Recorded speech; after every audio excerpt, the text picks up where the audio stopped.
नमस्कार प्रिय भक्तगणों, दिवाली के पर्व को हिंदुओं के प्रमुख त्योहारों में से एक माना जाता है। इस शुभ दिन लोग देवी देवताओं की पूजा अर्चना करने के साथ साथ अपने घरों को लाइटों, फूलों और दीपों से सजाते हैं।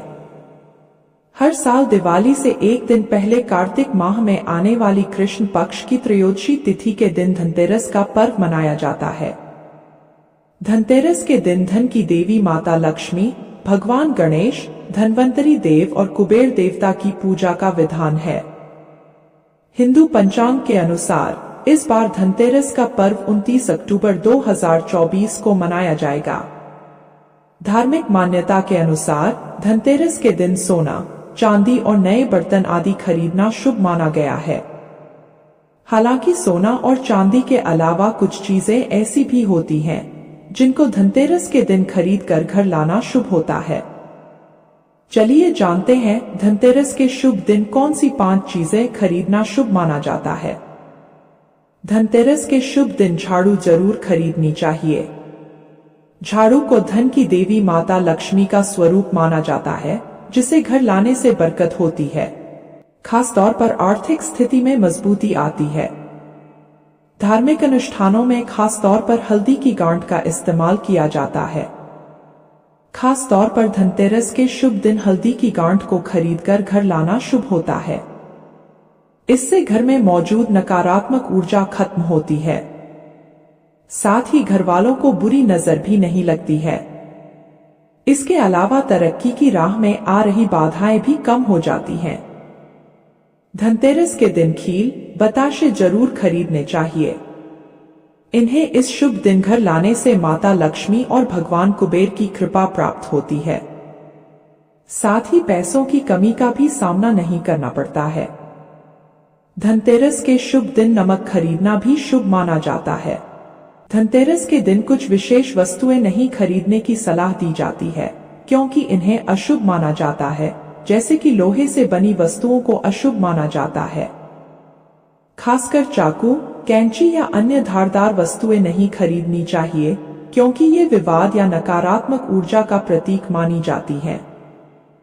कांच को नाजुक और जल्दी टूटने वाला माना जाता है, इसलिए इसे धनतेरस पर खरीदना शुभ नहीं माना जाता। काला रंग नकारात्मकता और अशुभता का प्रतीक माना जाता है, इसलिए इस दिन काले रंग की चीजें खरीदने से बचना चाहिए। धनतेरस नए सामान खरीदने का दिन है। पुरानी या इस्तेमाल की गई वस्तुओं को इस दिन खरीदने से बचना चाहिए। प्लास्टिक की वस्तुएं, प्लास्टिक को पर्यावरण के लिए नुकसानदेह माना जाता है और इसका उपयोग शुभ नहीं समझा जाता, इसलिए प्लास्टिक की चीजें भी इस दिन नहीं खरीदनी चाहिए। कई लोग मानते हैं कि धनतेरस के दिन तेल या घी खरीदने से घर में आर्थिक तंगी या समस्याएं हो सकती हैं, इसलिए इनसे भी बचा जाता है। धार्मिक मान्यता के अनुसार समुद्र मंथन के दौरान मां लक्ष्मी का अवतरण हुआ था, जहां से नमक भी निकला था। ऐसे में धनतेरस के दिन नमक को खरीदकर घर लाने से माता लक्ष्मी की विशेष कृपा प्राप्त होती है। साथ ही कुंडली में राहु का नकारात्मक प्रभाव कम होता है। धनतेरस के दिन धनिया खरीदना शुभ माना जाता है। धनतेरस की पूजा में भी मां लक्ष्मी को धनिया अर्पित किया जाता है। धनिये को खुशहाली का प्रतीक माना जाता है, जिसे घर लाने से सुख शांति बनी रहती है। एक पौराणिक कथा के अनुसार चिरकाल में एक राजा हेम हुआ करते थे। हेम को एक पुत्र हुआ। उन्होंने योग्य ब्राह्मणों से जब पुत्र की जन्म कुंडली बनवाई तो उसमें उस पुत्र की अकाल मृत्यु की भविष्यवाणी छपी थी। कुंडली के अनुसार विवाह के बाद चौथे दिन ही हेम राजा के पुत्र की मृत्यु हो जाएगी। जब यह समाचार राजा को मिला तो वह अत्यंत दुखी हो गए। राजा हेम ने अपने बेटे को स्त्रियों से दूर रखने का निर्णय लिया और उन्होंने अपने पुत्र को एक ऐसी जगह भेज दिया जहां उस पर स्त्री महिला की परछाई तक न पड़े। किंतु भाग्य को यह मंजूर नहीं था। एक दिन वहां से एक राजकुमारी गुजरी, जहां वह राजकुमार रहता था। राजकुमारी और राजा हेम का पुत्र एक दूसरे पर मोहित हो गए और उन दोनों ने गंधर्व विवाह कर लिया। लेकिन भविष्यवाणी के अनुसार चौथे दिन ही राजकुमार की मृत्यु हो गई।